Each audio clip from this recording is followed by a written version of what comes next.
कहीं ना कहीं हमारे अंदर की शीप मेंटालिटी सफरिंग के समय लाइफ का पर्पस ढूंढने लगती है, ताकि हमें कुछ ऐसे सेट ऑफ रूल्स मिल जाएं जिन्हें फॉलो करके हम एक अच्छी जिंदगी जी सकें और हर मोमेंट को एंजॉय कर सकें। हम लाइफ को एक प्री प्लान्ड गेम की तरह ट्रीट करते हैं, जिसमें जब हम हारने लगते हैं तो हम सोचते हैं कि शायद हमें गेम के रूल्स ढंग से नहीं पता, शायद हम लाइफ ही गलत तरह से जी रहे हैं और पता नहीं जीने का सही तरीका क्या है। यहीं से शुरू होती है लाइफ की मीनिंग या फिर उसके पर्पस की खोज। फ्रेंच फिलोसोफर एल्बर्ट कमू भी अपने बचपन से ही वायलेंस और दुख से घिरे हुए थे। अपने पिता को वर्ल्ड वॉर 1 में गुजरते और अपनी गिरती हेल्थ को देखकर कमू को इन सब इवेंट्स और इस सफरिंग के पीछे कोई भी मीनिंग नहीं दिख रहा था, और वो ये सोच रहे थे कि अगर इस दुनिया का कोई मीनिंग नहीं है तो क्या इस दुनिया में हमारी जिंदगी का कोई मीनिंग हो सकता है। जहां उस समय के बहुत से एग्जिस्टेंशलिस्ट फिलोसोफर्स ये मानते थे कि हर इंसान एक कोरे कागज की तरह होता है जिस पर वो अपनी लाइफ का मीनिंग खुद लिखता है, वहीं कमू का मानना था कि हम इंसान एक कॉमन पर्पस के साथ पैदा होते हैं और ऐसा ही हमारा एक कॉमन पर्पस होता है लाइफ की इतनी सफरिंग और वियर्डनेस के बीच अपनी लाइफ का मीनिंग ढूंढना। लेकिन इंसानों की मीनिंग ढूंढने की डिजायर और उस पर यूनिवर्स की खामोशी हमें ये बताती है कि यूनिवर्स को हमारी नहीं पड़ी और ना ही हमारे जिंदा रहने या फिर मरने से इस दुनिया को कोई फर्क पड़ता है। हाउएवर, कमू सुसाइड करने या फिर लाइफ से एंगेज ना करने को भी गलत ऑप्शंस मानते हैं और जिंदा रहकर खुद को पूरी तरह से एक्सप्रेस करने को ही असली फ्रीडम और लाइफ के हर अजीबोगरीब एस्पेक्ट को अपनाने को सही बताते हैं। इवन इंडिया के कई पुराने स्क्रिप्चर्स में स्वधर्म की बात करी गई है, यानी आपकी खुद की ड्यूटी या फिर वो लॉ जिसे आपने अपनी लाइफ में फॉलो करना है।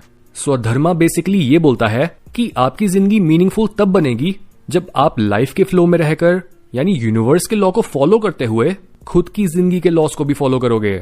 यानी अगर आप एक student, housewife, warrior, father, daughter जो भी हो, अपने रोल को अच्छे से निभाओ, लेकिन एट द सेम टाइम ये भी याद रखो कि स्वधर्मा के ऊपर भी एक धर्म है जहां लाइफ और उसका मीनिंग दो अलग चीजें नहीं बल्कि लाइफ ही मीनिंग है।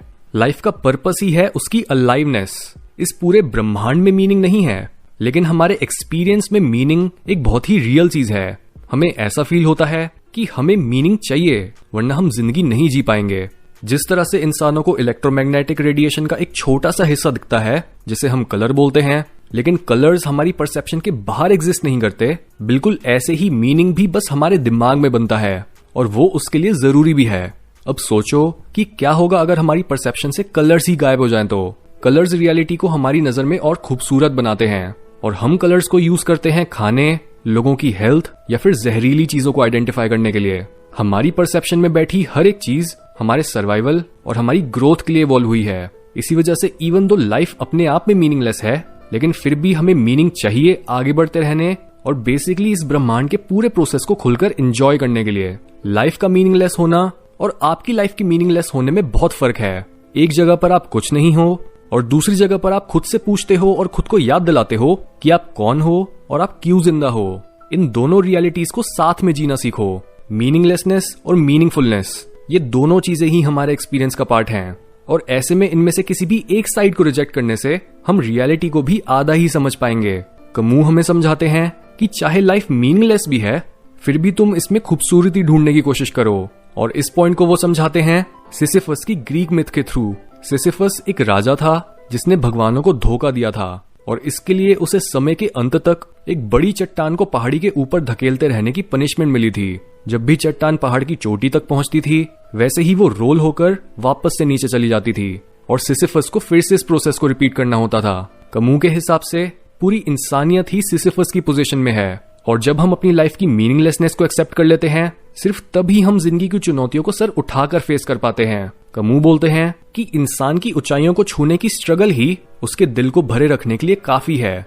इस दुनिया में तुम्हारा कोई मास्टर नहीं है और यही चीज सिसिफस ने प्रूव करी है। वो एक पत्थर को लुढ़काना बेटर मानता है इवन भगवान के रूल्स को फॉलो करने से। तुम भी अपनी जिंदगी की रिस्पॉन्सिबिलिटीज में मीनिंग ढूंढो और ये इमेजिन करो कि सिसिफस भी अपनी सफरिंग में खुश है। यानी लाइफ खुद ब खुद मीनिंग से भर जाती है जब आप उसके साथ एंगेज करते हो। ओशो हमेशा बोलते थे कि सुनने वाले को पकड़कर सुनो और काम करने वाले को पकड़कर काम करो। यानी अगर आप अपनी लाइफ में हर मोमेंट इस फैक्ट के बारे में कॉन्शियस रहते हो कि आपका शरीर और दिमाग बस रियलिटी को एक्सपीरियंस करने वाले औजार हैं और आप इनसे परे हो, तब आप फुली इन्वॉल्व हो जाते हो लाइफ के प्रोसेस के साथ। आप अपने अंदर जाने और खुद की नेचर को जानने के बाद ये क्वेश्चन नहीं पूछते कि लाइफ का पर्पस क्या है या फिर क्या पॉइंट है एग्जिस्टेंस का।